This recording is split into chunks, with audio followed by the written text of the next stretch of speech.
چاہے وہ زخمی ہو، چاہے وہ فتح یاب ہو، اس کو فتح ملے۔ تو ہمارے پاکستانی سیاستدانوں نسبت جب IMF سے پاکستانی قوم کو قرضہ ملتا ہے تو یہ ہمیں مبارکباد دیتے ہیں کہ مبارک ہو آپ کو IMF کی طرف سے قسط مل چکی ہے۔ یہ ان کی عقل ہے، پتہ نہیں ان کی عقل کہاں کھو گئی ہے۔ IMF سے ہمیں قسط ملنا یہ کوئی خوشی کی بات ہے کہ یہ بربادی کی بات ہے؟ یہ تو بربادی کی بات ہے۔ لیکن جب اس کو فتح ملتا ہے، جب اس کو شکست ہو جاتی ہے یا اس کو کوئی بھی تکلیف پہنچ جاتی ہے تو وہ اللہ کی طرف رجوع کرتے ہیں، اللہ سے دعا مانگتے ہیں۔ جب اس پر برا وقت آتا ہے تو دعا مانگتا ہے۔ آپ نے دیکھ لیا ہوگا ہمارے حکمران یہ کر رہے ہیں، عوام یہ کر رہے ہیں، نہیں کر رہے، اس لیے تو یہ رو رہے ہیں، اس لیے تو رو رہے ہیں۔ لیکن وہ کیا کر رہے ہیں؟ اللہ سے دعا، اللہ کی طرف رجوع، رات کو اٹھ کر قرآن کو اٹھا کر تلاوت نماز پڑھ کے اللہ سے گڑ گڑا کے دعا مانگتے ہیں کہ یہ اللہ یہ فتح آپ کی طرف سے ہے، ہم تو صرف کوشش کر رہے ہیں۔ اگر ان کو کوئی تکلیف اور مشقت آ جاتی ہے تو اللہ کی طرف ہاتھ اٹھا کر یا اللہ اس سے ہمیں کامیابی دے، ہمیں راستہ دکھا دے کہ میں اس وقت کیا کروں۔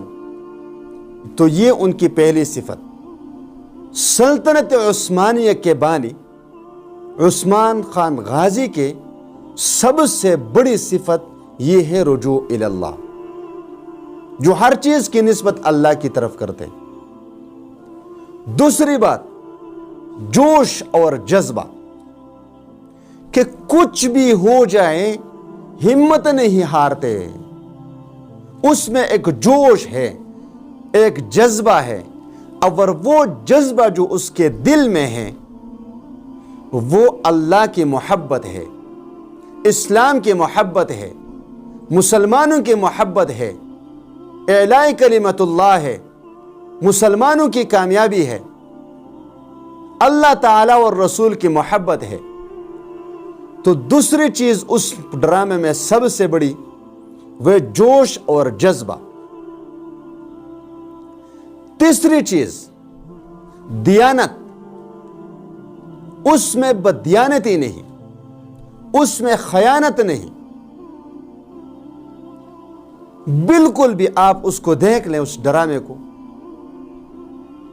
کہ اس میں دیانتداری کی سطح کتنی ہے، بددیانتی کی تصور بھی نہیں ہے وہاں سے کہ وہ کبھی بددیانتی کرے گا، کبھی خیانت کرے گا، نہیں کرے گا۔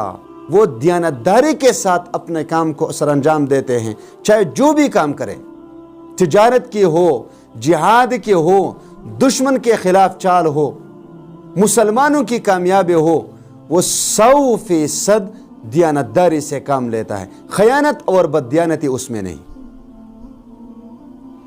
چوتھی بات اس میں غالباً چوتھی بات ہے کہ ان میں مسلمانوں کے لیے ایک تڑپ ہے کہ جس خطے میں بھی مسلمانوں کو کوئی تکلیف ہو رہی ہے کفار کی طرف سے، تو وہاں پر اس کے دل میں ایک تڑپ موجود ہے، اور وہ اسی جد و جہد میں لگا ہوا ہوتا ہے کہ میں کسی بھی طریقے سے مسلمانوں کو چھٹکارا دلا دوں، کہ وہ کفار کے ظلم اور ستم سے بچ جائے۔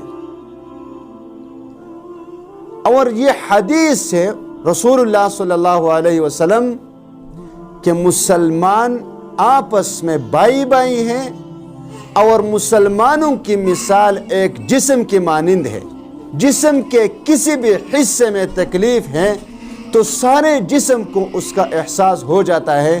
اسی طرح مسلمان جس خطے میں بھی ہو اور ان کو تکلیف ہو تو سارے مسلمانوں کو تکلیف ہونا چاہیے، جو آج کل کے زمانے میں نہیں پایا جا سکتا۔ تو چوتھی بات اس میں یہ ہے۔ پانچویں بات اس میں کیا ہے؟ عدل اور انصاف۔ مسلمانوں کے ساتھ تو وہ عدل کرتے ہی ہیں، لیکن جب وہ کفار کے قلعے کو فتح کر لیتا ہے تو وہاں پر ان کے ٹیکس میں کمی کر دیتے ہیں، ان کو مکمل طور پر مذہبی آزادی دی جاتی ہے، ان کو جو مکمل طور پر تحفظ فراہم کیا جاتا ہے۔ تو پھر آپ دیکھ رہے ہیں کہ لوگ جوق در جوق اسلام میں داخل ہو رہے ہیں، اور ان کے عدل سے، انصاف سے وہ متاثر ہو کر مشرف با اسلام ہو جاتے ہیں۔ اور سب سے بڑی صفت یہی ہے ایک حکمران میں کہ عدل اور انصاف، اس میں ظلم نہیں۔ اور بھی بہت سارے چیزیں ہیں، میں بیان کرنے کی کوشش کرتا ہوں، چاہ رہا ہوں، لیکن وقت کی کمی ہے، لہٰذا آپ اسی پر اکتفا کر لیں اور ان چیزوں کو دیکھ لیں اور اپنی زندگیوں میں لانے کی کوشش کریں۔ ایک دن ہم بھی سرخرو ہو سکتے ہیں، دنیا میں بھی اور آخرت میں بھی۔